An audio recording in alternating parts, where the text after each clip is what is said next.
Hi. How are you both? Sorry. We are actually already in the live, so we're just going to get started, okay? Okay, great. And by the way, thank you so much for joining us this evening. It's a pleasure. Well, we're glad to be here. Yes. So, hi everyone who is on with us. My name is Andrea Douglas, and I'm the executive director here at the Jefferson School African American Heritage Center. I'd like to thank you all for joining us for yet another one of our conversations in our Evelyn Barbour lectures. This year we are discussing the moral debt and continue our conversation about reparations. Tonight we are joined by two distinguished thinkers on the subject. And we are pleased to have them here, and there's so much to talk about. I'm going to very quickly introduce them so that we can get started. I want to also advise you that if you have questions, we'll start taking questions about, I'd say about 6:45 or so. And then we also hope that you'll come back and join us tomorrow for a more in-depth conversation, where if you didn't get your questions answered tonight, you'll come back tomorrow with those same questions and hope that we'll have them answered and discussed then. So let me first begin by introducing our guests tonight. And what did I do? All right, I somehow left the bio, but I know that it's in the back. We'll go with the one back there. We're talking to Dr. William Darity Jr., who is the Samuel Dubois Cook Professor of Public Policy, African and African American Studies and Economics at Duke University, and Ms. Kirsten Mullen, who is a writer, folklorist, museum consultant, and lecturer whose work focuses on race, art history, and politics. And tonight we'll be discussing their book, From Here to Equality, Reparations for Black Americans in the 21st Century. And notice I have had to remove my pencil because I made notes. So thank you both for joining us. Thanks for having us. I wanted to sort of start out with a question, because in some ways, someone might argue, this is an unlikely pair to be writing a book, an economist and a folklorist. And I know that it's not. I might argue we're an unlikely pair to be married. but so far so good. So tell me a little bit about how you both came to this subject. I know there's a little mention of an essay that you wrote, William, in 1990, but how did the two of you together come to be writing this book? We both come from sort of race families, families where race was a member, sat at the table and talked about, what life was like for Black people in our communities and in the country. And, both of us were taken by our mothers to marches when we were really quite young. In my case, my sister and I marched with my mother when I was, I think, 7 or 8. And this is when Father Myrick was murdered in Alabama, and Viola Liuzzo that same summer. And I think too, growing up in my case in a working class Black neighborhood where everybody had 2 or 3 jobs, which was normal. And you just kind of took that for granted. But then when I was 8 and began attending integrated schools and visiting the homes of my white classmates and thinking, whoa, wait a minute, what's going on here? Because I knew that my Black neighbors and family members were not, they were working really hard and really smart people, dedicated. But there was something really wrong with this picture in terms of, sort of the materiality of their lives and those of my classmates. So, always questioning, bringing those questions home, trying to understand what I was seeing on the ground. But we had been writing about reparations, but probably since the earliest was 2008 or so? Yeah, maybe the two of us together. Yeah. op-ed that we did for The Root. And but just a topic that is really pertinent. And, I think as the years have passed, we've learned much more about how Black people came to be, how Black people came to be in the position that they're in, economically, socioeconomically, by studying the history. But Sandy has a real specific story about how the book itself, came to be. Yeah. I originally began to do work on reparations in the context of the story that I think you've already heard, where Richard America, who's an economist based in Philadelphia, asked me to write the introduction to a book called The Wealth of Races, which was a compendium of essays by economists who were trying to estimate the size of the reparations bill that was due to Black American descendants of U.S. slavery. And at the time, I was a reparations skeptic, and so I said to Richard, this is a fool's errand. Certainly the moral case for reparations is sound, but this is something that will never happen. So why are we wasting our time working on it? And Richard said to me, he wanted me to read the essays and write the introduction, regardless of what I chose to say. So I think he might have been somewhat prescient because, in the process of reading the essays, I became increasingly convinced that this was so much the right thing to do that even if the odds were long, we should go ahead and pursue it. And so it's at that point that I made a commitment to doing research and to working on the question of reparations. I think around 2003, I did a paper with Dania Frank, and it was called The Economics of Reparations, and it was published in the American Economic Association's Papers and Proceedings. And then subsequent to that, Kirsten and I did the op-ed that she mentioned for The Root. And then it's about, I guess, 2010 or so, I was giving a lecture in Chapel Hill at the University of North Carolina, a public lecture about reparations. And one of the editors of the University of North Carolina Press heard me giving the talk, and she said, "You should do a book." And since Kirsten and I had already been working together on this, immediately asked her if she'd work with me. And she said yes, fortunately. But I think the fact that she is a folklorist and I'm an economist worked to the benefit of the book, particularly since I think it's made the book more accessible to have stories that are told rather than just cold and sterile numbers. And so I think in a sense, the book has become more accessible because of our collaboration. Yeah, well, I would agree with that. And certainly being an art historian myself who stepped into this world of reparations, I understand how the minds, the right and the left brains are working here in a way.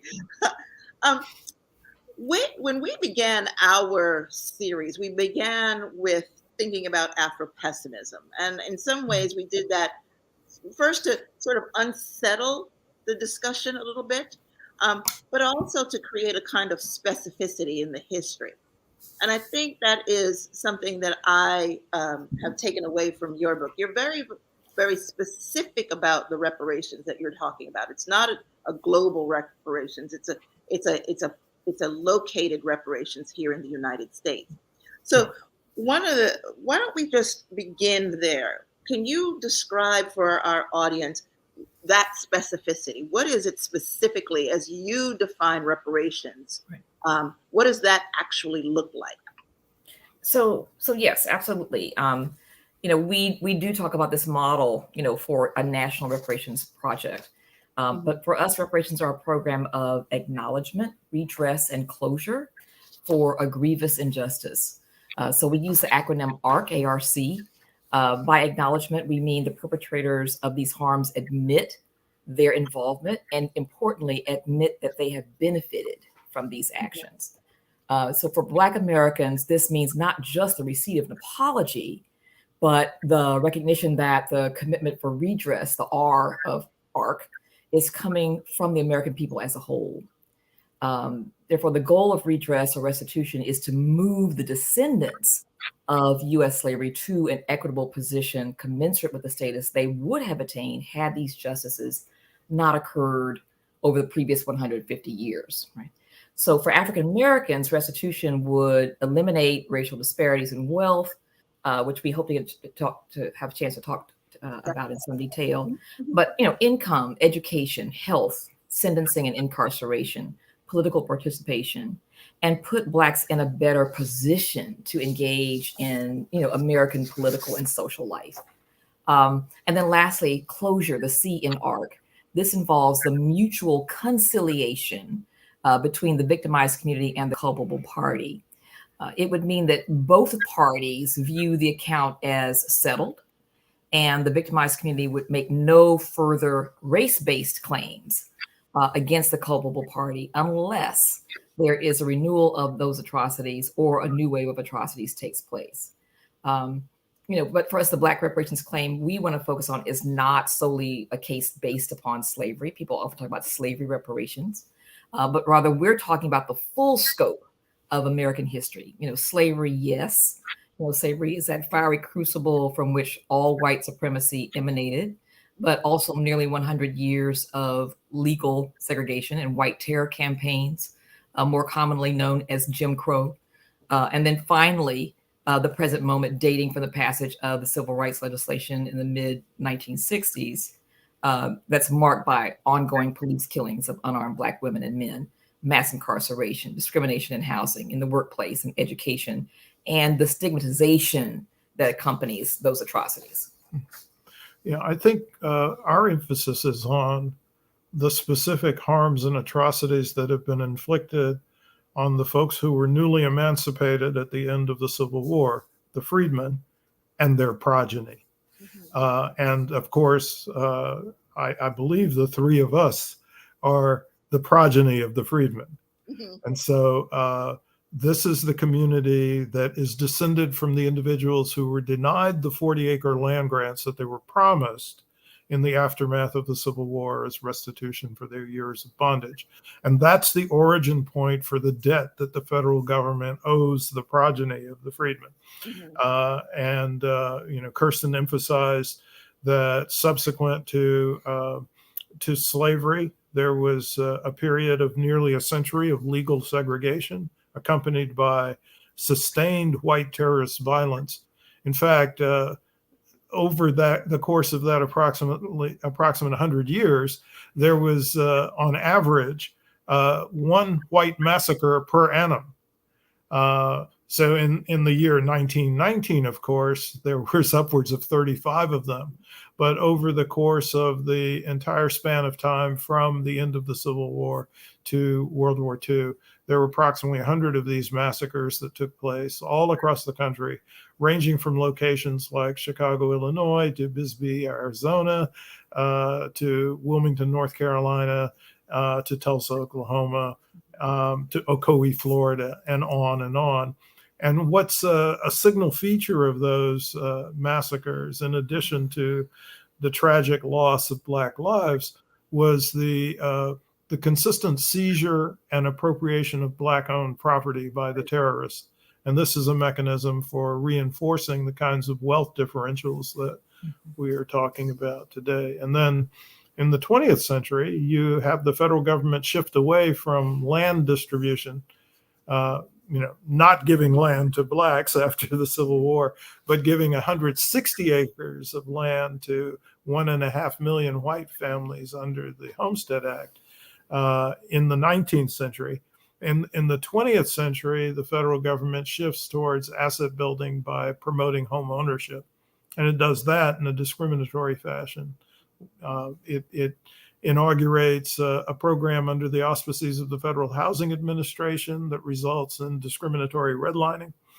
It also enacts a servicemen's readjustment bill, known better as the GI Bill, that had provisions to support home buying by the returning veterans.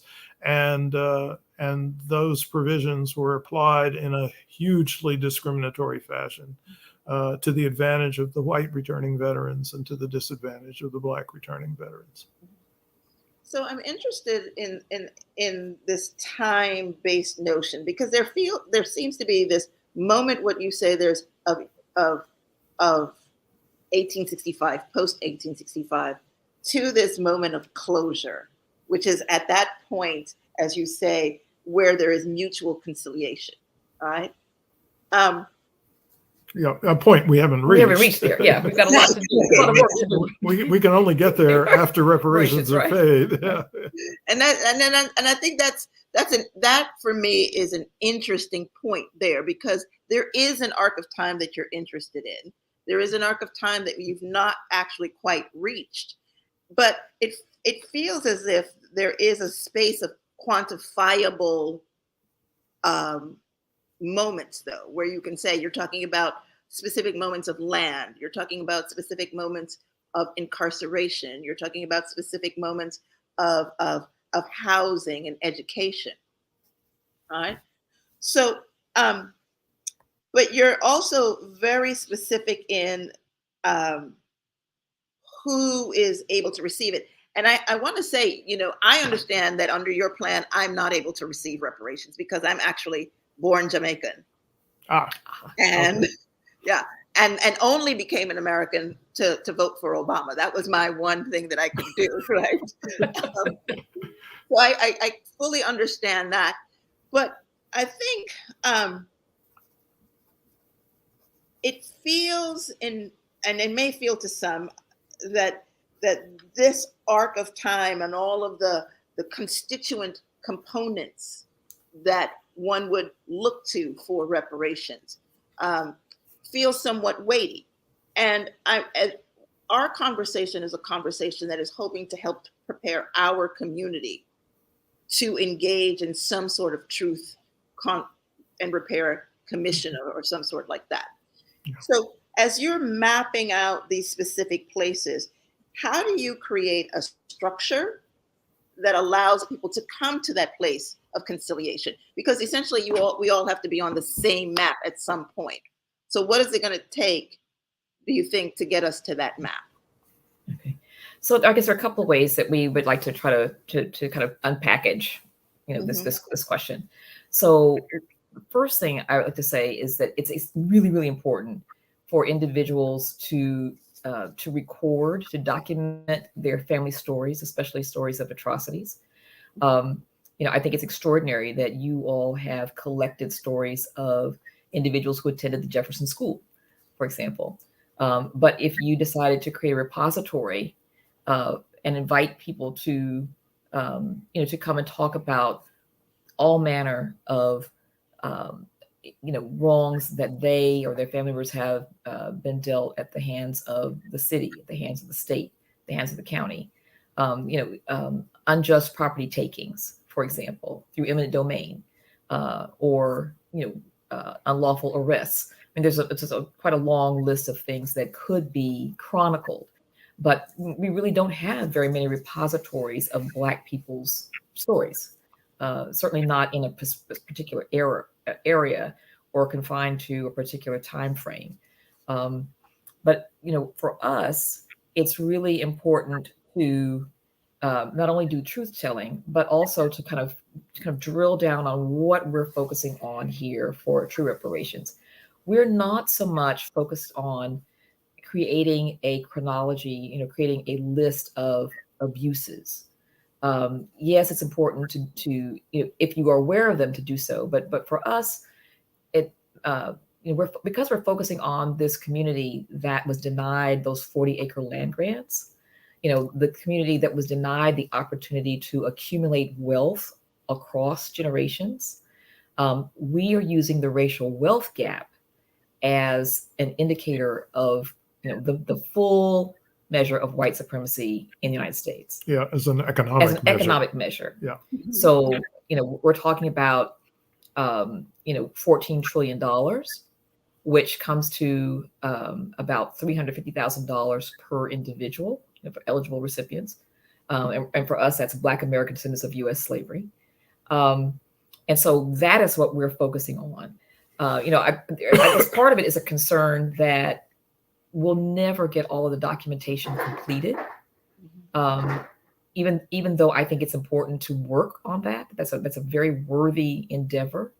But for the purpose of reparations, we're drilling down on this racial wealth gap that was created by the federal government and is being maintained today by the federal government. So for us, the federal government is the culpable party. It's also the capable party to pay this $14 trillion debt. And so we want to kind of keep, I guess I'm saying there are two different tracks, or two different projects. But it's really, really important to stay focused on what the reparations process is about. Yeah. Could I add that the federal government should be confronted with a bill for reparations, and the amount, as Kirsten suggested, should be at least $14 trillion. This, of course, is a task that cannot be performed by states and municipalities, because if you took their combined budgets into account, the total would come to less than $3.5 trillion, and that's for all the states and all the towns and cities that exist in the United States. And if your target is elimination of the racial wealth gap, and we're talking about the provision of $350,000 to each eligible Black recipient, then this is a particularly intractable task for any state or city, but especially in the context of Virginia and Charlottesville. And so I tried to run some crude numbers, the economist being in my soul. I was hoping you would have done that. And so the state's Black population in Virginia is about 1.62 million people. If you were to use the criteria for eligibility that the California Reparations Task Force has used, the eligible population might be about 1.4 million people. So if you eliminate the racial wealth gap for all 1.62 million Black residents of Virginia, it would require about a $500 billion allocation. The cost of eliminating the racial wealth gap for 1.4 million Black residents, those Black Americans who are descendants of United States slavery, would require at least $420 billion. And the state of Virginia's annual budget is closer to $75 billion. Okay. So let's take Charlottesville more narrowly. So there are approximately 9,000 Black residents in Charlottesville. And again, if we were to use the California Reparations Task Force eligibility criteria, perhaps about 8,400 of those individuals would qualify. If you were to give reparations payments to all 9,300 Black residents, it would require close to $3 billion. And for the 8,400 individuals who are Black American descendants of U.S. slavery, it would require at least $2.5 billion. And Charlottesville's annual budget is $220 million. Yeah. So you can see the dilemma. So if our objective is to eliminate the racial wealth gap, that's something that cannot be done at the state or local level.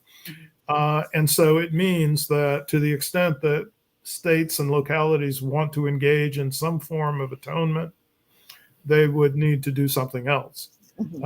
They would need to do something that is more closely related to, I think, what Kirsten was talking about, looking at specific atrocities that are unique to their states or to their cities. And this might include the mobilization of eminent domain for racist seizure of Black property.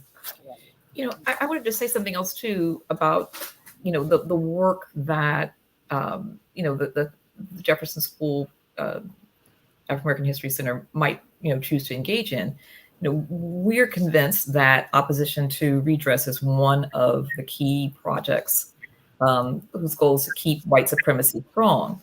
When you look at just two examples from the White Supremacy Project, one of those would be the failure to educate the public regarding, the nation's history. I mean, we literally do not know our history. And then the willful misperceptions about the racial wealth gap. A, that it exists at all. B, the racial wealth gap's incredible size. And C, the role the federal government has played and continues to play in its preservation. So, we talk about dismemory. It's this term to describe the actions taken by groups like the United Daughters of the Confederacy and the Daughters of the American Revolution to exclude or minimize the continuous efforts of the enslaved, the nation's first abolitionists, to liberate themselves while characterizing slavery as this civilizing antidote for Black barbarism. In books and films, these moderate and high wealth white women inspired and in some cases commissioned the South's motives for fighting the Civil War are glorified. Reconstruction becomes this perverted, twisted carnival mirror, where Black-white co-run jurisdictions are, characterized as folly or an abomination, and not a period that gave us model co-governance, public schools for all, and a dramatic investment in the nation's infrastructure. So, what the nation needs is a project of deconfederatization. I have to read something from our book, a passage here, From Here to Equality, where we say, the radicals in Lincoln's party had no compunction about labeling the rebels as traitors. The radical Republicans were seeking a comprehensive deconfederatization of the American South. Abolish everything on the face of the earth but this union. Free every slave, slay every traitor, burn every rebel mansion, if these things be necessary to preserve this temple of freedom to the world and to our posterity. This is the rallying cry Thaddeus Stevens, the conscience of the radicals, raised during the speech he gave when he won renomination for his congressional seat in 1862. So there have been, numerous incidences where American soldiers have flown the Confederate flag at 20th and 21st century battle sites in Vietnam, Gulf War, Iraq. The flag was until recently ubiquitous at many, many public events. Can you say state houses? State houses. Yeah. The nation's capital on January 6th of 2021. But the failure to deconfederatize the nation had made possible this national kind of dismemory or amnesia and paved the way for the lost cause. And so I want to read another passage from our book. So throughout 1865, there was tremendous disagreement about what rights, if any, would be granted to Blacks. At stake was the extent to which Southern white elected officials could be forced to accept federal Reconstruction reform measures and to govern jointly with Blacks. Now no longer the property of whites, the freedmen had been emancipated by law. The ratification of the 13th Amendment in January 1865 had blocked whites' ability to continue to compel Blacks to provide them with unpaid labor, nor could Black freedom of movement be policed in the direct ways it had been under slavery. So these are huge changes. They had, major repercussions on the daily lives and fortunes of Blacks and whites. But of course, this is not, what was hoped for is not what developed. You had this brief window of Republican domination by Southern state legislatures. Blacks exercised a profound influence on public policy. Reconstruction era legislatures introduced public funding for schooling and the goal of access to schooling for all, authorized the use of public funds for infrastructure development, established fair systems of taxation, and promoted the general rebuilding of the devastated landscape in the South. And in some ways, we could say that, what was done then has been steadily eroded, to the present. But basically, their mission was to create a public sector in the Southern states. But nevertheless, the story of Reconstruction has been reduced to a story of exceptional corruption, and Black misrule by proponents of the lost cause. Yeah, and as Kirsten mentioned, the major proponents of the lost cause include the United Daughters of the Confederacy, and I believe Their headquarters is chapter number 1. Yes, it's in Richmond. Yes, it is. Yeah. It So definitely is. yeah. And we hold the pleasure of in Charlottesville of being one of the spaces where the lost cause narrative is the progeny of it. Yes. Jubal Early is one of those first people who begin to talk about that. Yeah. So, within the construct, I mean, everything that you say specifically resonates here because of the kinds of histories that we live with, because we have the university who, third largest university at the time of the Civil War. And one of the things that we have been trying to sort of understand, and let me ask my question and then we can back into what I was going to say, because I think when you start to talk about the magnitude of the numbers that you're describing, when you start to talk about the ways in which it is impossible for a locality to engage in that. So you use two different terms. One is a term of atonement, and the other is a term that is really about defining reparations.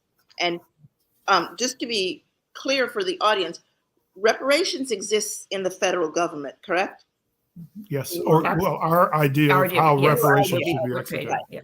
Yeah. And then this notion of atonement is existing in the space of the state or the locality.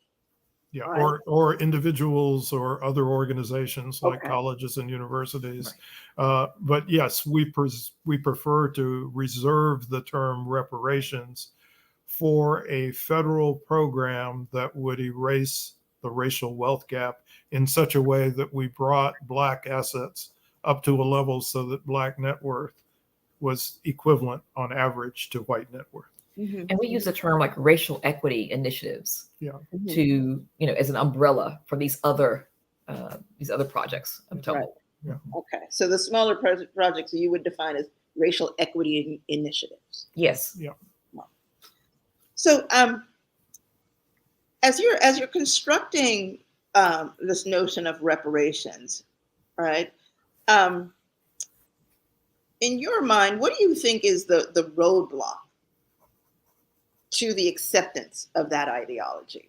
Where do you find, as you've been sort of working through the book, and because you do identify some places where reparations has occurred. So why in those areas and not here, or not at this time? Where do you see the roadblock? Well, we'll trade off on this one, but sure. So I think what distinguishes the case for reparations for Black American descendants of U.S. slavery is old-fashioned American racism. It's more extreme in its directedness towards Black Americans than it is toward any other group in the United States. And one index of that is a measure of the number of hate crimes that are directed against Black Americans, which is not to minimize the hate crimes that are directed against other groups, but is to say there's something unique about the American attitude towards Black people that's distinctive from the attitude towards others. I mean, even some communities, like many segments of the Asian American population, subjected to discrimination, but are treated in a perverse way as by being given a positive stereotype of being a so-called model minority. Well, there's no dimension of positive stereotyping that applies to Black Americans. And so as a consequence, there's a different kind of attitude about any move towards reparatory justice for Black Americans, in the sense that Black Americans are not perceived as deserving it. Even though our position is, in our book, we argue that is the community that merits reparative justice. So that would be a starting point. But I think that there's also perversely obstacles that arise from the actions of some individuals who we might perceive as allies. And they have taken our train on courses that might actually divert us from the from true reparations. Yeah. Yeah. Well, we'll maybe talk more specifically about some legislation in a moment, but I also wanted to say, in the case of the Holocaust victims, you had, a very powerful ally, advocating for reparations in the nation of Israel. And you had the United States and many, many countries across Europe who were pushing Germany to do the right thing. African Americans don't have that coalition of countries. It's interesting. When I was an undergraduate at the University of Texas at Austin, I was a member of a group called the African Liberation Support Committee. And we were, actively, writing letters and marching and, raising money to support the independence movements of many African and Caribbean nations. And that was a very exciting time.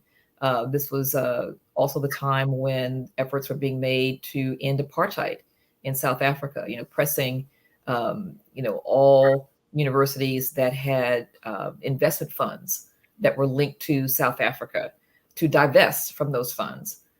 It would be terrific if a coalition of African nations or the continent as a whole would come together and say, we support reparations for Black American descendants of U.S. slavery.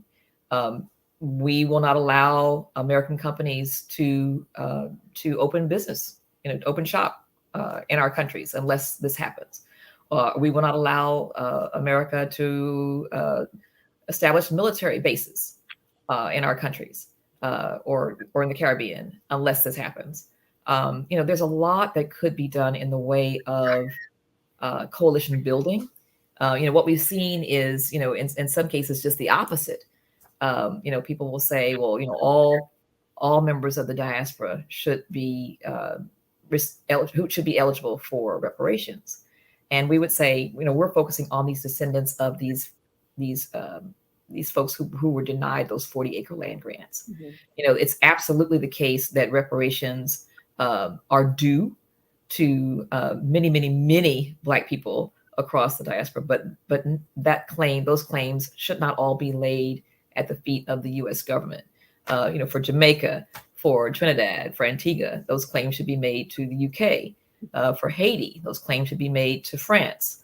But there's a long list, of nations that have responsibility. The Congo and Belgium.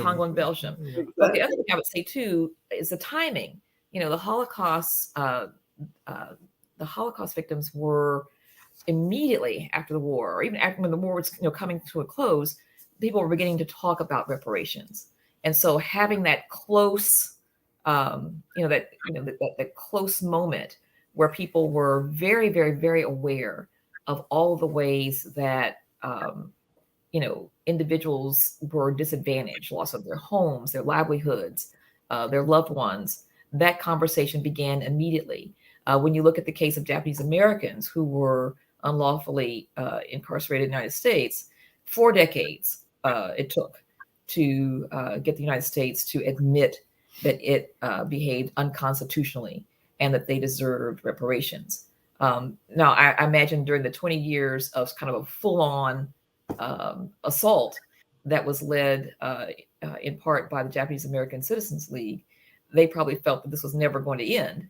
But in fact, after that 2-decade-long push, they were successful in convincing Congress to support reparations. But we're now talking about, we're in the 16th decade since the 40 acres were not delivered. Right. Yeah. I want to remind the audience that please, if you have questions, this would be a good opportunity to take a moment to think about them, and then we'll open up the floor for questions. And I you sort of mentioned the bill, HB 40. So can we talk a little bit about that? Because I'm also interested in your opinion about that. It is, right now, the main arm that the federal government, or the main conversation that at the federal level that is occurring. Talk a little bit about HB 40. Give us a little bit of information about that. So this is what many people believe to be a reparations bill, but that's not what it is. HR 40 supports the creation of a study commission, to look at the nation's history and to make to develop plans and proposals for potential reparations. But from people are really surprised to learn that although we are strong, fierce supporters of reparations, we do not support HR 40, and that's for the following reasons. HR 40 is open-ended. It does not provide a directive to the commissioners. And there are four things that are missing from the bill. First, it doesn't say who the eligible recipients of reparations should be. And for us, that's Black American descendants of U.S. slavery. So these are individuals who can prove that they are, that they have ancestors, at least one, who was enslaved in the United States, and that for 12 years prior to the creation of a reparations study commission or a reparations program, that they self-identified as Black, African-American, Afro-American, or Negro. It's the first pillar. Second, HR 40 does not specify that one of the key purposes of a reparations bill is the elimination of reparations program, is the elimination of the racial wealth gap. HR 40 does not say that payments to the eligible recipients should be made to them directly and not to, say, a scholarship fund or to a community development fund or to a community center or to some some trust authority that will manage the funds. But we believe, certainly in the case with Holocaust victims, with the recipients of Japanese redress, with the 9/11 victims, direct payments were made to the individuals who were eligible. We think it's kind of bizarre that people often talk about, these other, other ways that those funds should be managed when they're talking about Black American descendants of U.S. slavery. But these questions didn't come up when these other groups were being discussed. And then fourthly, HR 40 does not identify who will pay the bill. It does not indicate that the federal government is the culpable and the capable party and that the federal government is responsible for that bill.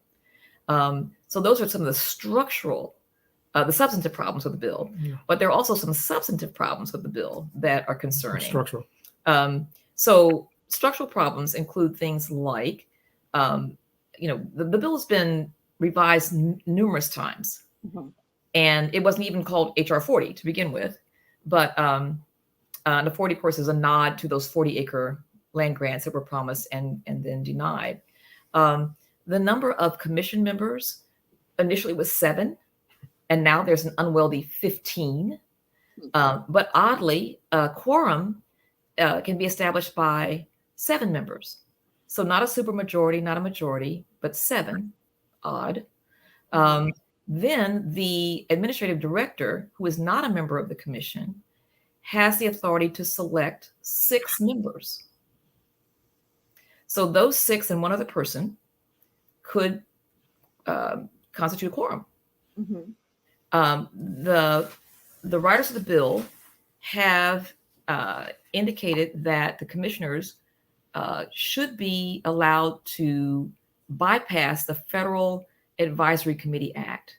And this is legislation that was created to increase the likelihood that commissions of this type operate with transparency and accountability. But this commission would not have to hold public meetings, would not have to have public hearings, public involvement, would not have to publish its agenda, would not have to publish its reports or any reports that it commissioned.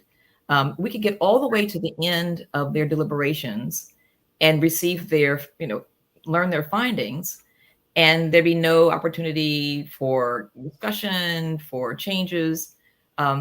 They also have included now a daily salary up to executive level for federal government salaries. This is about $172,000 a year. And they have extended the length of time that the commission would be impaneled. And so they would, stand to earn about $243,000. But we think this is a sacred mission. And it's really problematic, that commissions like this would be paid. It's almost never done. The Commission on Wartime Relocation of Interned Civilians worked gratis. Now, the administrative staff that was tasked to work with and to support their work was paid, as they should be. And the commission members were reimbursed their expenses. But the assumption was these people have jobs and they will continue to do them. They're not doing the work per se. They're reviewing the work. They're approving the work. But it's not their job to do that work. Right. So it's just odd. Then they also insist that no elected officials and no public employees may serve. So no mayors, no governors, no members of Congress. Very odd. These commissions almost always have members of Congress who serve. In the case of the Japanese Redress Commission, you had members of the House and the Senate. And you also had individuals who were known to oppose reparations for Japanese Americans who served. When you have those kinds of public leaders involved, it helps to increase the accountability of the work. These are people who are accountable to the public. And the credibility. Of the work that they're doing. Yeah. So it's just odd. It's just a lot of things about how the bill has been written and rewritten that are just deeply problematic. And I think if I were even a casual opponent of reparations, I would point to these things and say, "Oh, what is this? This is not real. This is a money grab." Interestingly, public officials may not be paid to serve. Right. Yeah, So generally, yeah. So Right. the writers, the revisionists of the bill wanted to be sure that every individual who served on this commission would get paid. So, Black American descendants of U.S. slavery may not get their reparations, but the individuals who serve on this commission absolutely will. It's interesting. So I was sort of doing a little bit of reading and thinking about it. And I wanted to ask you a little bit about the Durham reparations plan, because that seems to be something that you're interested in as a guideline. Could you talk a little bit about what that is for us? Well, I don't think Durham is executing its own No, reparations I'm sorry, plan. it's the equity task. Yeah, and that's why I guess that's one reason we're enthusiastic about Durham's resolution. You want to talk a bit about the Durham resolution? So yes, the City Council unanimously approved a resolution advocating reparations for Black Americans descendants of U.S. slavery. They also pointed out the flaws of H.R. 40.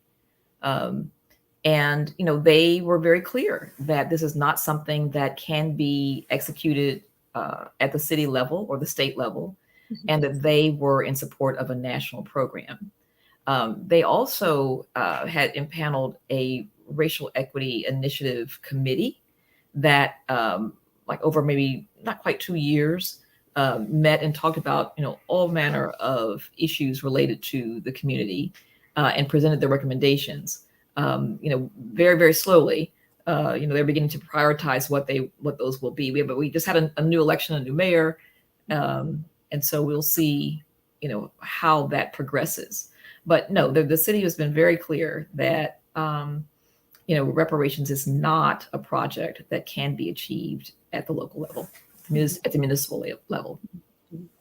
And the reason why I wanted to ask about it, though, is because I think that in some ways that, as you're saying, that there is this two-tier, and we talked a little bit about coalition building and where the allies could come from.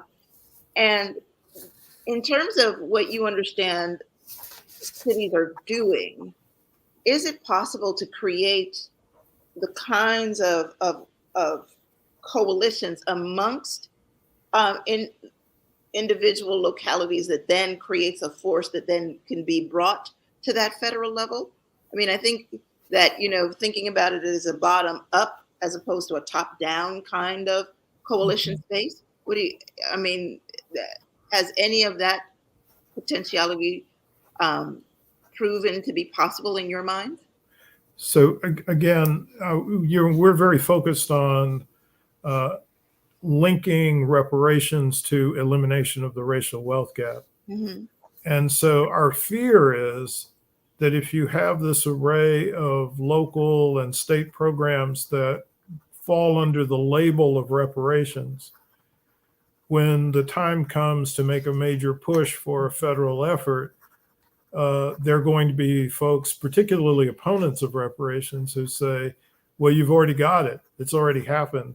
But collectively or singly, all of the actions that states and localities might take will not erase the racial wealth gap. And so if we're stuck in a situation where people say you've already got it, whatever we have will be hugely insufficient. Well, I think that is the perfect place for us to end the conversation. We didn't have any questions from the audience. I think they're all going to reserve them for tomorrow. For tomorrow. So, but I think that is a really good place to end our conversation that will lead us into our discussions tomorrow. So I'd like to thank you so very much for taking your time to talk with us. Your insights are hugely valuable as our community begins to think about what it is that we're doing. There are a couple of things that you've mentioned that I'm looking forward to tomorrow to get digging a little deeper into. So thank you very much and have a good night. Thank you. I look forward to seeing you all tomorrow. All right.